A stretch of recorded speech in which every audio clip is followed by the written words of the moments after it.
Check.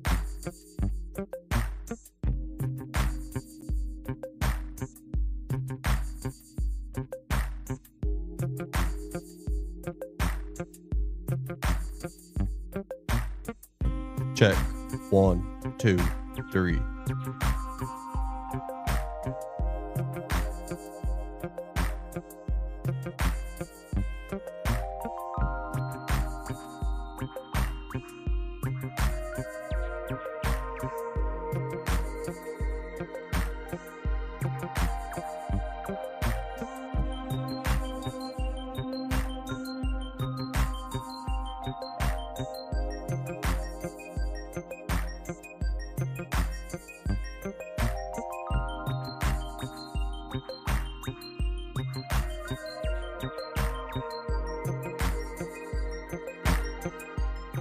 A beautiful day in Nashville, Tennessee to talk some college football. Welcome to the Stadium Pulse, ladies and gentlemen. My name is Tegan Randolph, your host, back again to, of course, talk about college football, to just get it out of the way. If you want more college football content, maybe you stay a little bit. You see the page, you see the channel, you see more college football content. How can I get that? It's completely free. You just click a subscribe button. Let's get that out of the way. Before we talk about what we will be talking about today, we are going to talk about a little bit of Arch Manning and what Texas has been able to accomplish in the transfer portal, because the hype might be back.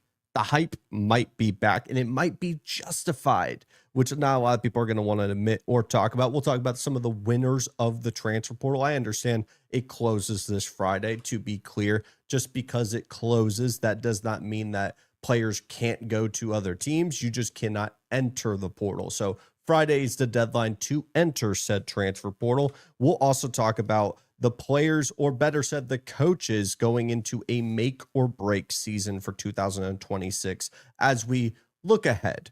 2026 is 13 days in, and I think it's been a pretty good start to the year, if I don't say so myself. And we are going to be entering the off season. And so if you are a college football fan and you almost go into hibernation during the next 6 to 9 months, don't do that. It is so much fun to be talking about college football year round, and there's no better place to talk ball than here. So let's go ahead and dive in. 3 simple topics. We should have a pretty straightforward show. Let's dive in. The hype will be justified for Texas. That's just the truth. It will be justified for Texas going into 2026. You want to know why? Because Arch Manning has actually played football. That's as simple as you can put it. Arch Manning has actually played a full season starting from front to finish for Texas. And that's all they needed. Truthfully, when we look at Texas from 2024 to 2025, that offseason where they're the preseason number one, they're the darlings of the offseason, they're the national championship favorites. And whether or not you thought it was justified, the hype was very much there. I mean, hell, Arch Manning was the odds-on favorite to win the Heisman. That was all hype. That was not justified on anything that you truly saw. Sure, there was moments against Louisiana Monroe. There was a moment against Texas A&M where he scrambles down the left sideline and gets a touchdown. Frankly, Texas had been treating him and using him like Tim Tebow in run-only packages, but you never really had anything of true substance to say, Arch Manning in Texas, they should be the number one team, and this is why, because I saw it. The difference from 2025 to 2026 now, as we enter the offseason, and I can tell you right now, it is like a snowball at the top of the mountain. I can already see it. It's growing. It's coming down fast, because the hype train with Texas is going to be, if not bigger than what we saw the year prior. And I would say it's almost justified. I would say it's justified because of what they've been able to do in the transfer portal, though it was a very slow start. Let's call a spade. Brandon Harris, their general manager, and Steve Sarkisian had a slow start in the portal, but it's not how you start, it's how you finish. And if we had gotten to the end of this week where the transfer portal closes and they had done no type of movement to improve this roster, when I see Texas, truly this team in 2026 is a make or break spot. And we'll talk about that. There's a sense of urgency with Texas. You cannot afford to miss college football playoffs at the University of Texas. There's no way around it. Their expectation when they're not a rebuilding program like we saw for the entirety of the 2010s, when they are not trying to figure out whether or not they are back. Texas is expecting national championships. And with the hype and the investment into an Arch Manning with the name and the notoriety, and we get to the end of that era with Steve Sarkisian, whether you think it's justified or not, the notion around the boosters and the donors who have put so much investment into the program, if they go back and look at this era and there's no college football playoff appearances, there's not even a sniff of a national championship, Quinn Ewers is the one that got you the closest, and that's no disrespect to Ewers, former 5-star 1.000 graded recruit. We're talking about Arch Manning. And the hype with Arch Manning overlaps Quinn Ewers. I mean, we saw it when both of them were on the roster.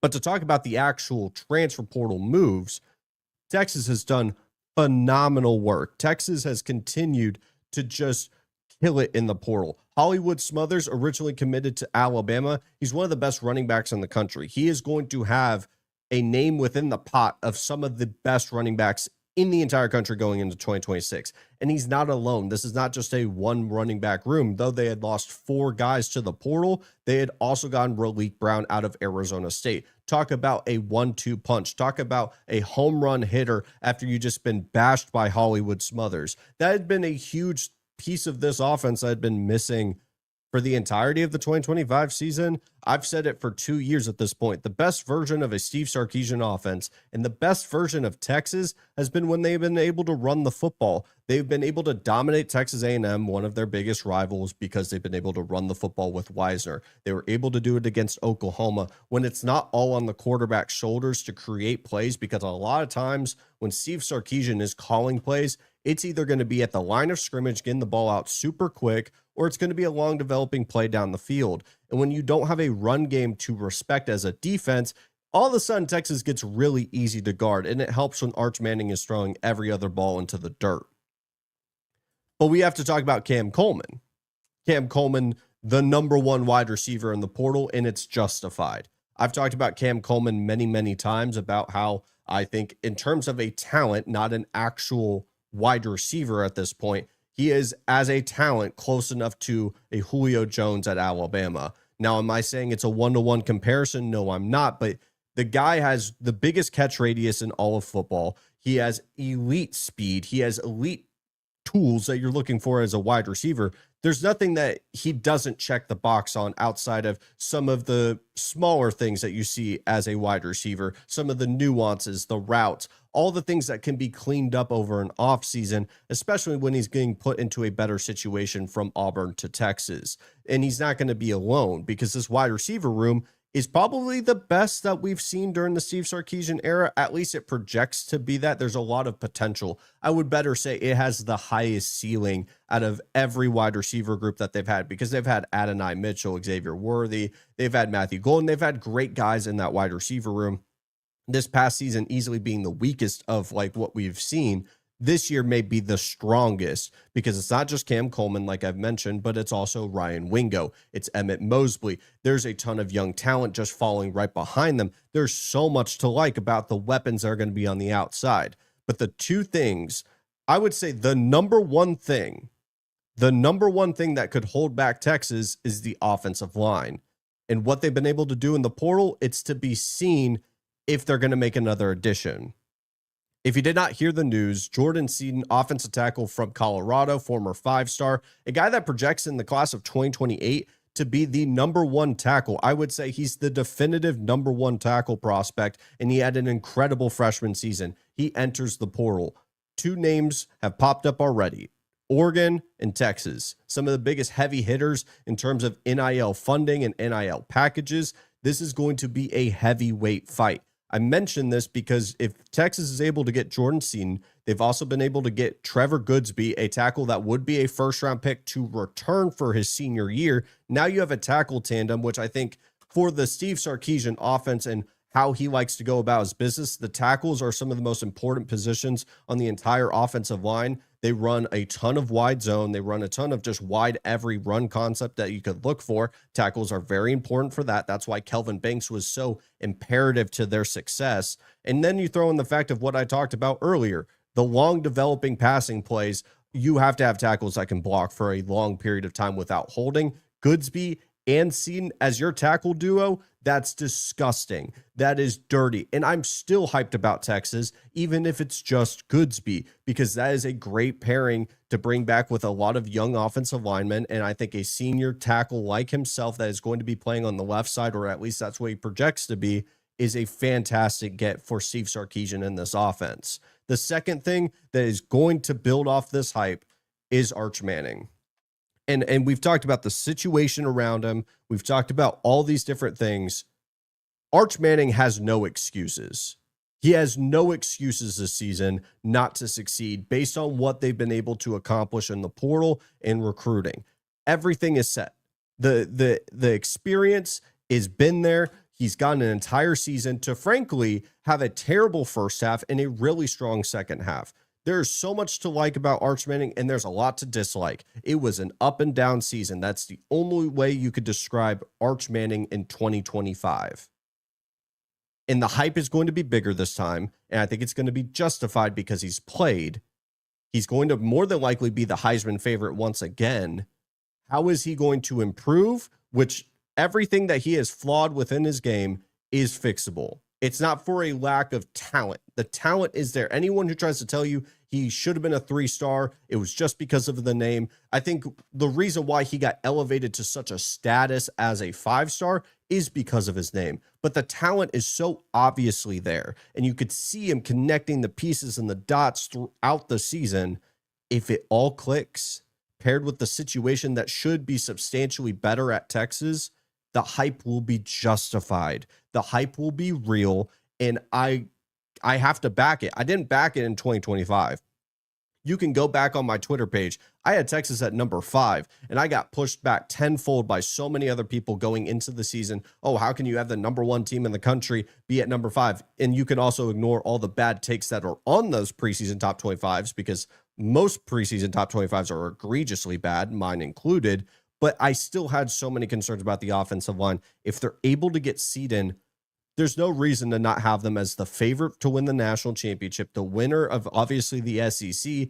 And I think there's no excuses for a guy like Arch Manning and his talent to having another offseason to develop for him to not easily be in New York. These are high expectations, but when you are at Texas, that's your day of life. That is going to be every single day is high expectation after high expectation. That's why you sought after a job of this caliber, so that you can have the resources, but with high amounts of resources come with high amounts of expectations. And I think that the hype train is just starting, and it's only going to get bigger from here. Oh man, we got plenty to talk about, don't we? I didn't realize I was going to go that long with Arch or with Texas. Listen, man, pardon audio listeners, I had to get some water. You're going to see the Texas A&M hat, also the A&M hat, and you see the A&M pennant behind me. It's not an A&M page. There's Kyle Field right there. I'm not going to be biased. I think Texas is going to be damn good. Texas is going to be a very good team next year. And I think you can make an argument Texas, like I just said, they should probably be the preseason number 1 right there with like Indiana, who I think is reloaded, but just watch Josh Hoover's tape. Not the biggest fan. I think he's all right. He's solid. Alrighty.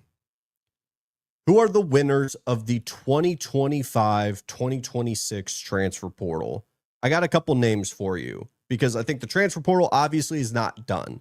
There's still plenty of names to find their next homes. Jordan Seaton being the big one, the offensive tackle out of Colorado that we've talked about time and time again.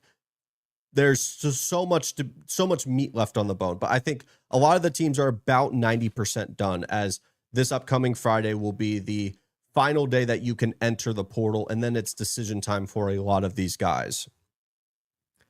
The number 1 team that I think I have to mention, and not in order by best to worst, my first portal winner, let me restart that. My first portal winner of the entire cycle is going to be Oklahoma State, because Oklahoma State very easily could have hired Eric Morris and just let him try to cook up a storm of some random quarterback that he could start and have a rebuilding year. Oklahoma State could find themselves with the ceiling of a Big 12 championship, I'm all in on Drew Mestemaker.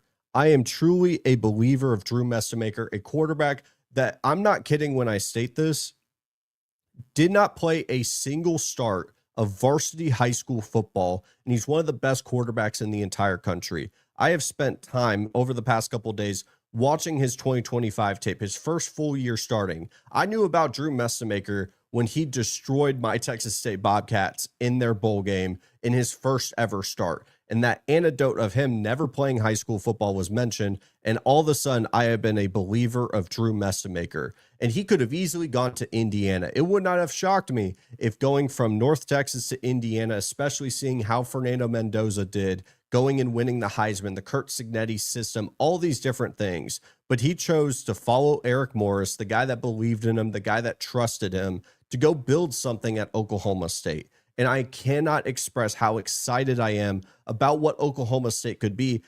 A program that we all agreed that Oklahoma State currently stands has some juice. Oklahoma State felt like stale. They felt like a piece of bread that had been sitting in a cabinet for a couple of weeks. Oklahoma State felt like a program that so desperately needed life. And hiring Eric Morris was a swing. It wasn't a guaranteed smash home run hit out of the park. But what Eric Morris was going to bring was an offensive identity, something that is deep within the roots of Oklahoma State football in general. And what he was also going to bring is potentially some of those players from North Texas. But the problem being is because he did so well at North Texas, you are going to see a team and prospects go into the portal that are going to get offers from higher level schools. Indiana, like we've talked about with Drew Mestemaker, Caleb Hawkins, a true freshman running back who put on a lot of good tape. He was getting offers elsewhere. And instead, Oklahoma State found themselves with 60 players leaving the portal and a ton of players coming in with Mestemaker, Caleb Hawkins, I think Wyatt Young being a young wide receiver as well, pun intended, and a ton of other players. I think if you were to say, if you follow the NBA, you know what a league pass team is. Traditionally, it's a team that isn't that great. Maybe their record doesn't reflect it, but they're a very fun team. If college football had an NBA league pass team, it would be Oklahoma State. They have the ceiling of, in a conference of this caliber, where if you have a great quarterback and a great offense, you could find yourself in some high regards in terms of Big 12 championship contention. But at the bare minimum, this team could go 6-6 and probably average 49 points per game. This team is going to be very fun. And I think that's what Oklahoma State needed after the past couple of seasons with Mike Gundy, where it really did feel like they were dead on arrival. It felt like as the Big 12 retooled and added more teams, Mike Gundy really didn't adapt to the modern times. And when they felt like they were going to be the team that takes the Big 12 in a chokehold, almost like what we are seeing with Texas Tech right now, they fell to the wayside and they needed some juice. And I think this was an easy winner in terms of the transfer portal, in my opinion. Pardon me, I'm writing down a note real quick. Indiana is another winner of the portal. Don't get it twisted. Indiana is an easy winner as this team continues on their trajectory of an all-time great season, undefeated. There's so much to love about what Indiana football has been able to do in 2025, but it's not going to be like a TCU team in 2023 that gets to a national championship and then all of a sudden has to rebuild for years and they're not even close to the mountaintop. What Indiana is going to be able to build is sustainable. And I feel pretty confident in that. I feel like Indiana gets not enough credit for their NIL funding. We're talking about the biggest alumni base in the entire country. Mark Cuban is one of the notable alumni that will help fuel their NIL funds to stay competitive and be one of the top teams, not only in the country, but overtake Notre Dame as the top team in Indiana. I don't say that lightly. And what we've been able to see them do in the portal is starting to represent that not only is this going to be a team that maximizes the gems, the 3 stars, break the mold of the blue chip ratio, which is the composite of 4 and 5 stars on your roster. What's going to happen when you give Kurt Signetti those 4 and 5 stars that aren't on the roster right now, and he's undefeated and more than likely going to win a national championship? That's what we're about to see. And that's what you can get really excited about, because as you could see him get the most out of these guys, now you're elevating the talent. Josh Hoover, TCU quarterback, is going to be the next guy that steps up after Fernando Mendoza. I just spent some time watching his tape. There's a lot to like. Is he a perfect quarterback? No, he isn't, but so was Fernando Mendoza out of Cal. There was a lot of problems with him, and there was a lot of concerns with him, but now he's going to go into a system that's going to simplify things, and I think what Josh Hoover does at a high level fits exactly what the offense is going to demand out of him. You're going to lose Elijah Surratt, doesn't matter. You're bringing in Nick freaking Marsh.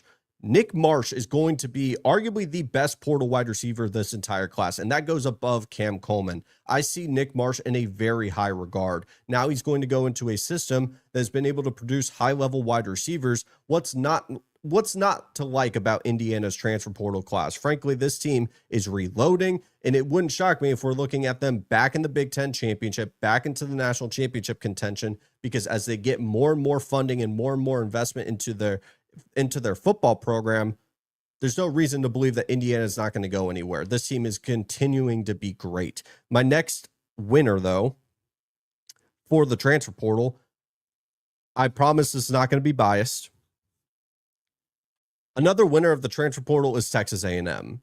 I think they have one of the most underrated portal classes in the entire country. You could talk about the pennant behind me that says Texas A&M and call me biased. You could talk about the maroon shirt. You could talk about the rivalry hat. I promise you, I truly believe A&M, if you go ask a lot of people who follow the portal, would detail that this is an underrated class. I think when we look at Texas A&M from 2025, obviously not having the season of what we were talking about, a top 3 team in the country getting a first round out. To be fair, it's to Miami, who's in the national championship. But at the end of the day, you almost felt a sense of disappointment at the end of the year. And when we look at the roster, there is a lot of veteran leadership and experience leaving the building. They had one of the most experienced offensive lines going into 2025. That's not the case going into 2026. There's a productive pass rusher that's more than likely going to go in the first round. Shout out Cassius Howell. He's going to be leaving the room. You're going to be losing 2 top-end linebackers. You're going to be losing a wide receiver who more than likely is going in the first round. Your number 1 running back. It goes on and on and on. So when we look at A&M as they entered the transfer portal, they were not a team that I think was going to get the luxury items and be able to spend the money on a Cam Coleman. Though that team was competitive in that race, I don't think they were ever going to be the ones that put all their chips in and say, we have to get him. Like how we saw with Texas once their portal started to pan out and so many guys started to leave the building, they started to open the door up to go get him. Texas A&M had higher priorities in talks of the offensive and the defensive line, because to their counterpart in the state, we saw Texas kind of last season really wait and look around and say, we feel good about our offensive line. We're going to trust their development, and it burned them in 2025. I don't think Texas A&M could afford to do that, where they trust the young guys and say, yeah, we're going to have the final year of Marcel Reed and we're going to trust this offensive line, and that's just going to be that. They can't afford to do that. So I truly do believe when we look at A&M and their offensive line additions, a couple guys from LSU, which I do like the continuity there. You throw in the defensive line. Staka out of Northwestern is one of the most athletic players in the entire country. Now you're giving him Mike Elko, who tends to get the most out of those talented players. I really like that. Ricky Gibson, a great corner addition to an already great corner room, a couple of safety acquisitions. And then you throw in Isaiah Horton recently, a big body 6'4" wide receiver who was very productive at Alabama, led the team on touchdowns. I do believe A&M truly, on an unbiased view, has one of the better transfer portal classes that aren't being talked about enough. And I would classify them as a winner going into 2026. Overall, I really do believe Oklahoma State right now, Indiana, and Texas A&M are some of my bigger winners in the transfer portal, with other names to be included. If you want to stay tuned on some of the losers, we may talk about that on Thursday, and then we'll add some as we learn more information about the transfer portal. I would throw in like a Texas, I would throw in some other ones in there, but we will be continuously talking about this as the portal continues to evolve. But let me know, what are your thoughts on who are some of the biggest transfer portal winners? Get some water real quick. We're about 24 minutes into the show. Thank you so much to Kretzman Media. I want to just point that out. That's the logo that you can see on top left or right. This media company is very much still in its infancy, and we're going into 2026 with some very big plans. And they gave me a chance to talk about my favorite sport ever, which is college football. And so I really have to continue to say, like, thank you so much. And if you are watching this show, maybe you're watching it back, you know, I'll just ask you one simple thing to just give it an opportunity. And giving it an opportunity is whether it's a like, a comment, a sub, anything across the board. We have a goal to get to 1,000. I want to try to do it before March. And I really do believe we can make this happen. Let's get to my notes. As we enter 2026, who is under the most pressure? You know, we have closed the chapter on 99.9% of teams in 2025. We have 2 teams left playing for the national championship, Miami and Indiana, respectively. What coaches, what teams, what programs are under the most pressure? What would we classify as a make or break season for either coach or program? And to be fair, the identity of a program is the coach, so it's interchangeable.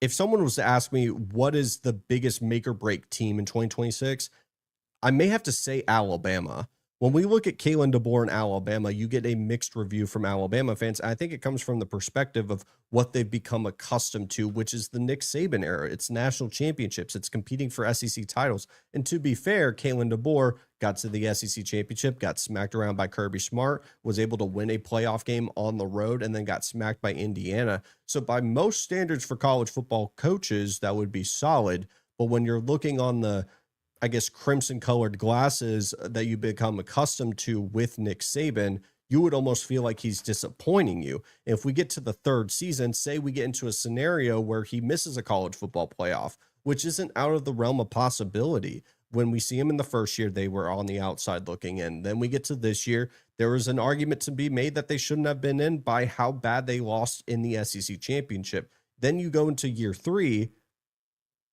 their transfer portal hasn't been great. Let's call a spade a spade. Their player acquisition has been great on the high school front. But if we're looking at a make or break season, are you going to rely on true freshmen to save your year? Especially now that you're going to be replacing the running backs, you're going to be replacing the quarterback, you're going to be replacing 2 wide receivers. And then we go on the defensive side of the ball. There's a bunch of pieces there.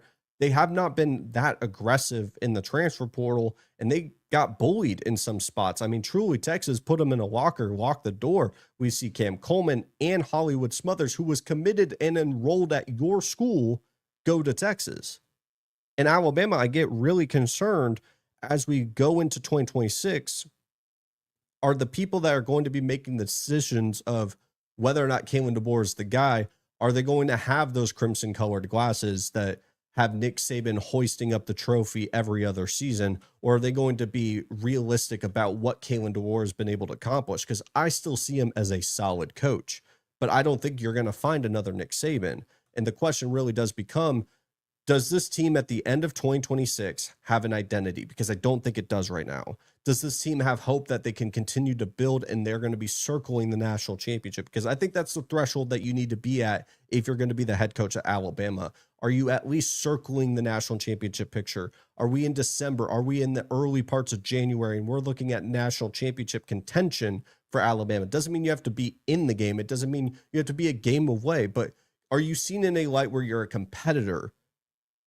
No one saw them as a competitor this season. And then obviously the year prior, they were a talented team with Jalen Milroe, but no one really saw them as a true competitor. So I would say Alabama is definitely going into a make or break year, especially if they were to miss a college football playoff. I could see them looking for a new head coach. South Carolina with Shane Beamer is an easy answer here. It's easy to say Shane Beamer and South Carolina are entering a 2026 make or break season. If we go with the 3-headed monster of Lenore Sellers, then we go Dylan Stewart, and then we throw in, let me restart that. If we go into 2026 with Nick Harbor, Lenore Sellers, and then we throw in Dylan Stewart on the defensive side of the ball, and we get to the end of that season, and we're looking back at the era of that 3-headed monster, all potential first-round talents. I'm not saying they're all going to go in the first round, but first-round talents, and you haven't won anything. You had one miraculous year where you beat down on Clemson. You were, the hottest team in the country, potentially a college football playoff team, but you didn't get in. And then 2025 happens, and you just completely fell right on your face. I mean, a top 15 team going into the season, not even getting close to that by the end of it. We all get them back. and I'm Shane Beamer, and I'm saying, what can I do to get this team to be competitive? What is the standard? Frankly, what is going to be the threshold that keeps Shane Beamer comfortable in his job? I'm not to talk about a guy's job security every other episode, but truly we're looking at someone that, if I'm in administration and I'm looking at Shane Beamer and I'm saying, damn, I got this incredible quarterback, this talented guy that can make anything happen on any given play. I have a 6'5" wide receiver, a former track star that's given all to football for 2 straight seasons. And then you have Dylan Stewart, a potential top 3 pick, a guy that can compete with Colin Simmons as the best edge rusher in 2027. And I haven't won anything. If he's not able to win with that, what is he going to be able to do for the future seasons? What is he going to be able to do 3 years from now? Is he going to be able to find these freak of nature players, these once in a generation players again? I don't think that that's very likely. So I really begin to wonder, South Carolina, what is the expectations going into 2026, knowing that you've been able to re-sign these 3 guys? I know for a fact Dylan Stewart had a table or an offer on his table for a guy like LSU and Lane Kiffin. I know Lenore Sellers, he more than likely had offers on his table to potentially go to like a Miami and try to develop, but you're able to retain all 3 players. You have to be able to win something, and what that something is something that needs to be seen. I've talked about it before. Texas is in a make or break season for 2026. This could be easily put as, if we look back on the Arch Manning saga and Steve Sarkisian's tenure, and there's no college football playoff appearances, there's nothing close to a national championship appearance, especially with the investment that we've seen in the transfer portal, potentially Jordan Seaton, for sure Cam Coleman, for sure Hollywood Smothers and Raleek Brown and all the other pieces on the defensive side of the ball, and you didn't get a college football playoff run, more than likely to get a back-to-back years where you are first in the country in terms of the preseason rankings, it's a make or break year for Texas. I don't think that there's any other way to put it, right? I think you got to, at the bare minimum, get to the second round of the college football playoff, competing for the SEC. The last 2 I want to name are not as high profile. Also, they're not in the SEC. I would classify Baylor and Dave Aranda are easily in a make or break season. Now, I have not got confirmation that DJ Lagway is the quarterback for Baylor, but he is still committed. And if they were able to obtain DJ Lagway as their starting quarterback, I would feel pretty damn good that this is going to be a make or break year for Dave Aranda, a guy that has been teetering back and forth and continuously circling the hot seat conversation. Now you're going to be looking at 2026 with this former 5-star quarterback that potentially could be going to the NFL draft, has top 5 pick upside in terms of DJ Lagway, who I still continuously believe in, and you're not able to win anything from it. Especially, go look at Baylor's schedule. I'm sorry, it does not take much to go win a lot of games there. And I think Dave Aranda, if he gets a 6-6, a 5-7, hell, maybe even a 7-5 with Lagway on the roster and some of the pieces that I do like with Baylor, that could be the last Dave Aranda season, and we could be looking at a new era of Baylor football, which I think would be unfortunate because I do believe Dave Aranda is a pretty damn good coach. Wisconsin with Luke Fickell is an obvious one.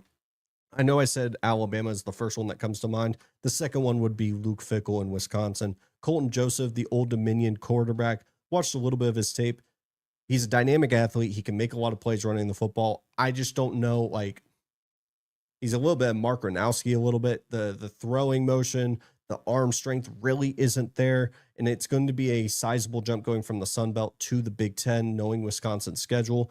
Luke Fickell obviously needs one more season to really try to put all of his chips at the center of the table and prove that he's a guy that can elevate this roster, that he can elevate this program to where they need to be, because this was seen as a slam dunk coming from Cincinnati to Wisconsin, and it has just floundered. It has been a terrible match. And really, we get to see this year, what is Luke Fickell going to be able to do? Because he got a vote of confidence from the administration. What is he going to be able to create? It's to be seen. But I think nonetheless, this is a make or break year for him. And we are hitting 35 minutes on the show, folks. That will do it for the Stadium Pulse. Thank you guys so much for watching today. I will see you guys next time. Thursday, we're going to do losers. We're going to do a little bit more detailed of a preview and prediction for the national championship. And I think that will be the whole show. So stay tuned, 5:30 Thursday. And then I will see you to recap probably Tuesday. I'll bump the Sunday show to Tuesday because the national championship will be right after. But with that being in mind, guys, thank you so much for watching, and I will see you guys next time. This is Tegan Randolph with the Stadium Pulse, powered by Kretschmann Media.